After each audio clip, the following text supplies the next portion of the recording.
Bismillah walhamdulillah wa salatu wa salam ala rasulillah wa ala alihi wa sahbihi ajma'in. Assalamu alaikum wa rahmatullahi wa barakatuhu.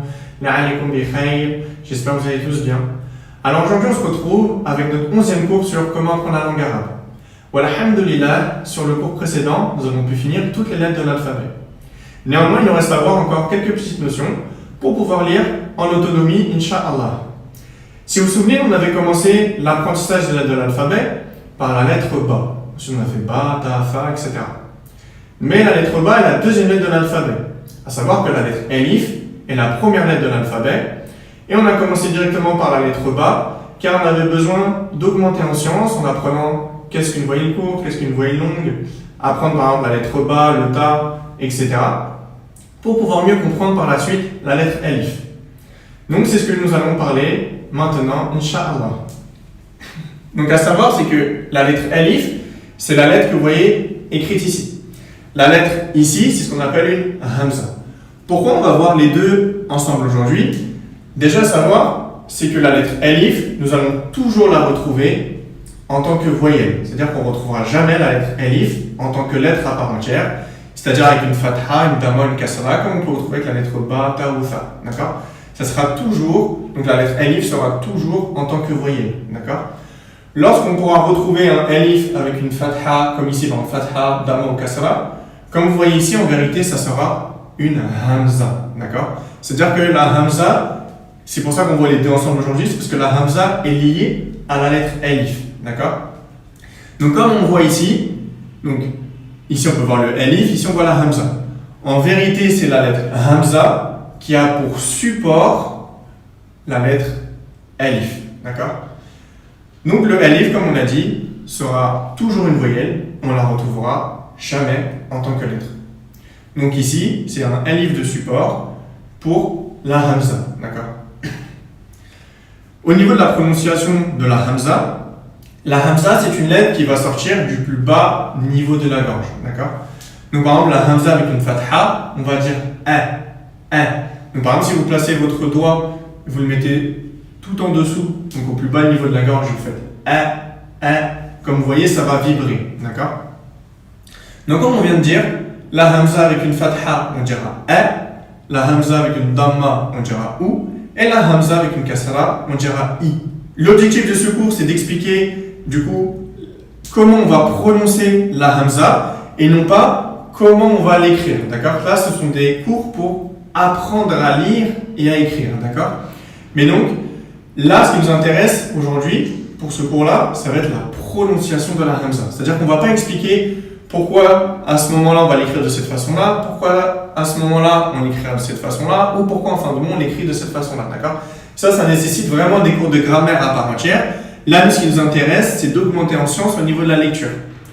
Donc, qu'on voit la Hamza écrite de cette façon-là, de cette façon-là, ou de cette façon-là, on va simplement lire la haraka qui va être posée dessus.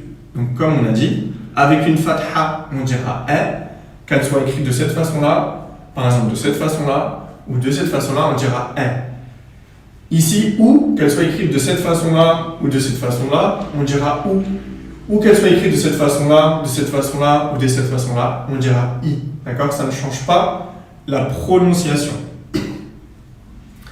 On aura une règle particulière, c'est lorsque la Hamza portera une soukoun. Donc encore une fois, le trait symbolise une lettre.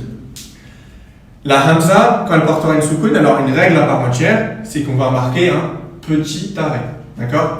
Donc ici, on dira ras. Comme vous voyez, on fait un petit arrêt. On ne dit pas ras. D'accord? Parce que ce n'est pas un elif. Ici, c'est la Hamza qui va porter une soukoun. Donc, comme on a dit, on fait un petit arrêt. Ras.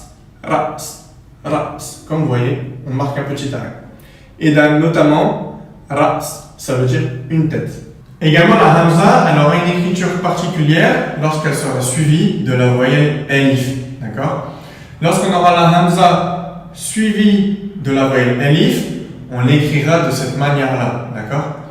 Donc, par exemple, avec le mot Qur'an, on écrira de cette façon-là. C'est-à-dire qu'on aura une Hamza suivie de la lettre elif. Donc, au niveau de l'écriture, on fera du coup un elif avec une petite vague, ce qui nous permettra de savoir que c'est une Hamza suivi de la voyelle alif. Donc encore une fois, Qur'an, ou par exemple, akulu. Donc Qur'an, donc c'est le Coran. Akulu, ça veut dire je mange. D'accord? Donc là, comme vous voyez ici, ça va être la hamza suivi de la voyelle alif. On l'écrira de cette manière-là. Et après, au niveau de la prononciation, donc comme on l'a dit, la hamza avec une fatha, ça donne le son a, donc suivi d'un alif. On fera du coup deux temps. Qur'an, akulu. Comme nous, on a vu, par exemple, le ba avec le alif, on dira ba.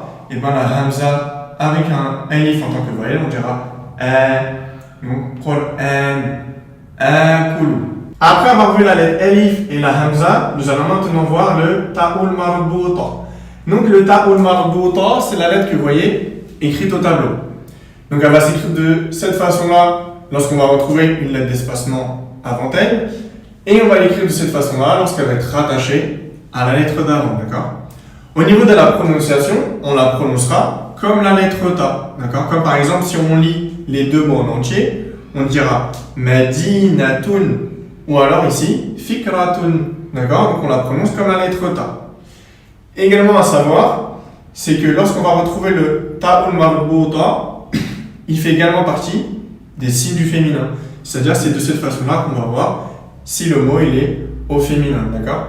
Bien sûr, il y a des règles, ça nécessite des cours de grammaire. Là, c'était juste une petite faïda, voilà, pour lorsque vous allez lire, vous allez pouvoir commencer à décortiquer un peu les mots et dire, ah bah tiens, ce mot-là, il a un ta'ul marbuta, donc ce mot-là, il est au féminin. D'accord? Mais du coup, bien à retenir, c'est qu'au niveau de la prononciation, on la prononce comme la lettre ta. Après avoir vu le ta'ul marbuta, nous allons maintenant voir le aliful maqsoura. Donc le aliful maqsoura, c'est la lettre que vous voyez écrite au tableau. Donc elle va venir se prononcer comme la lettre alif, mais par contre au niveau de l'écriture, donc elle va s'écrire comme la lettre ya, bien sûr, sans les points. D'accord? Donc on a donné deux mots. Par exemple, on a le prénom Bouchara, Bouchara. Comme vous voyez, on va venir la prononcer comme la lettre alif. Par contre, elle va venir s'écrire comme le ya, mais sans les points. Donc surtout à ne pas confondre le alif maqsoura avec le ya. D'accord? Ou alors ici, on a par exemple le prénom Salma également. Salma. Donc comme vous voyez, le alif maqsoura, ici en l'occurrence, il va s'écrire donc à la fin des mots. D'accord? Également, le alif maqsoura fait partie des signes du féminin. D'accord? Donc on a besoin d'avoir un petit peu plus d'explications à ce niveau-là, mais ça nécessite, comme on a dit, des cours de grammaire.